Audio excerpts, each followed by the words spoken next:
அந்த ஊர் பெரிய தலைவருடைய பொண்ணு பேரு லீலா. அவங்க சூசைட் பண்ணி இறந்து போயிடுறாங்க.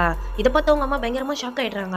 லீலாக்கு ஒரு அண்ணன் இருப்பாங்க, அவங்க வைஃபும் இப்ப பிரெக்னெண்டா இருக்காங்க. லீலா இறந்து போனதை நினைச்சு குடும்பமே வருத்தத்துல இருக்கு. லீலா இறந்து போன அதிர்ச்சியில அவங்க அம்மா இப்போ என்னை ஏமாத்திட்டு போயிட்டாலேன்னு அதே சொல்லிட்டு இருக்காங்க. அப்பா தானே திட்டினாருன்னு நான் கேர்லெஸா இருந்தேன், அதுக்காக லீலா சூசைட் பண்ணிப்பான்னு தெரிஞ்சிருந்தா முன்னாடியே நான் அவகிட்ட பேசிப்பேன்னு சொல்றாரு. லீலா இறந்து போன விஷயம் தெரிஞ்சா போலீஸ் வரைக்கும் போயிடும், அதுக்கப்புறம் போஸ்ட்மார்ட்டம்லாம் பண்ணுவாங்க, அதனால நம்ம சூசைட் பண்ணிட்ட விஷயத்த சொல்ல வேணாம்னு சொல்றாரு. லீலாவோட அண்ணன் அவங்க அப்பா கிட்ட நம்ம தங்கச்சியா தேவதை மாதிரி அனுப்பி வைப்போம், போஸ்ட்மார்ட்டம்லாம் வேணாப்பா, அதனால இந்த விஷயத்த மறைச்சிடலாம்னு சொல்லிடுறாரு. அங்க ஒரு டாக்டர் இருப்பாரு. லீலாக்கு சின்ன வயசுல இருந்தே மூச்சு பிரச்சனை இருக்கு, அவ 5 வயசுல இறந்து போயிட்டதா டாக்டரே சொல்லிருப்பாங்க. ஆனாலும் அதுல இருந்து மீண்டு வந்துட்டா. ஆனா நீங்க சொன்ன ஒரு வார்த்தை தாங்க முடியாம அவ இறந்தே போயிட்டாலேன்னு சொல்லி அவங்க அப்பா திட்டிட்டு இருக்காரு.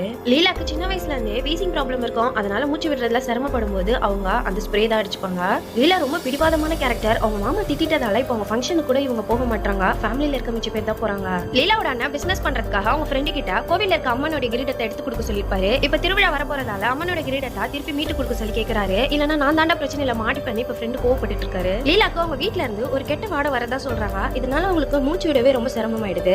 அந்த கெட்ட வாடை எங்க இருந்து வருதுன்னு பார்த்தா ரொம்ப வருஷமா அவங்க வீட்ல பூட்டி இருக்க ஒரு ரூம்குள்ள இருந்து வரதா சொல்றாங்க. லீலா அவங்க அப்பா கிட்ட அந்த கதவை திறந்து பார்க்க சொல்றாங்க, ஆனா அவங்க பாட்டி திட்டுவாங்கன்னு அவர் முடியாதுன்னு சொல்லிடுறாரு. நீங்க திறக்கலன்னா நானே கதவை உடைச்சிருவேன்னு சொல்றாங்க. இப்போ ஒருத்தர் வர வச்சு கதவை உடைச்சு பார்த்தா உள்ள ஒரு எலிதான் இறந்து போயிருக்கும். அந்த கதவை உடைச்ச ஒரு தலையிலேயே படிப்பட்டு ரத்தம் வருது, இதனால பாட்டி ஏதோ கெட்டது நடப்போதுன்னு பயப்படுறாங்க. ஒரு நாள் லீலாவோட அப்பா கோவமா இருக்கும்போது அவங்க அம்மா சாப்பாடு பரிமாறுறாங்க. அப்ப கோவப்பட்டு அவர் சாப்பாடு தட்டு தூக்கி விசிறி அடிக்கிறாரு. சாப்பாடு கடவுள் மாதிரி என்னதான் கோவம் இருந்தாலும் சாப்பாட்டுல காட்டக்கூடாதுன்னு அவங்க அம்மா சொல்றாங்க. இப்போ அவங்க அப்பா டென்ஷன் ஆகி அவங்க அம்மாவே அடிச்சிடறாரு. எதுக்காக அம்மாவை அடிச்சீங்கன்னு கேட்ட லீலாவே கெட்ட வார்த்தையில திட்டி அடிச்சு அனுப்பிடுறாரு. இதனாலதான் இப்ப சூசைட் பண்ணிட்ட மாதிரி காட்டுறாங்க. டாக்டரும் சூசைட மறைக்கணும்னு முடிவு பண்ணிட்டீங்கன்னா ஆம்புலன்ஸ்க்கு கால் பண்ணி உங்க பொண்ணுக்கு மூச்சு விட முடியலன்னு சொல்லுங்க, அவங்க வந்து இறந்துட்டதா சொல்லிடுவாங்கன்னு சொல்றாரு. இப்ப அதே மாதிரி பண்றாங்க. ஊர் மக்கள் எல்லார்கிட்டயும் லீலாவுக்கு மூச்சு விட பிரச்சனை ஆயிடுச்சு, ஆம்புலன்ஸ்க்கு கால் பண்ணோம், ஆனா அவங்க வரத்துக்குள்ள இறந்து போயிட்டதா சொல்றாங்க. இப்போ லீலாக்கான இறுதி சடங்குக்கான வேலை நடக்குது. நம்மளாலதான் பொண்ணு இறந்து போயிட்டான்னு அவங்க அப்பா ரொம்பவே ஃபீல் பண்றாரு. இப்ப லீலா அடக்கம் பண்றதுக்காக ஒரு 4 பேர் வந்து அவங்க தூக்க பாக்குறாங்க, ஆனா அவங்களால சுத்தமா அசைக்க கூட முடியல, ரொம்ப கனமா இருக்கு, தூக்க முடியலன்னு நினைக்கிறாங்க. திடீர்னு இப்ப அவங்க உடம்பு ஆடுது, அதை பார்த்த இவங்க எல்லாம் பயந்து வெளியே ஓடிடுறாங்க.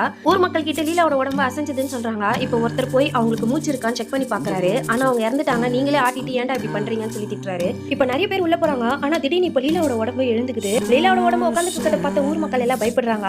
அவங்க இங்க இருந்து போக மாட்டேன்னு அடம் பிடிக்கிறதா நினைக்கிறாங்க.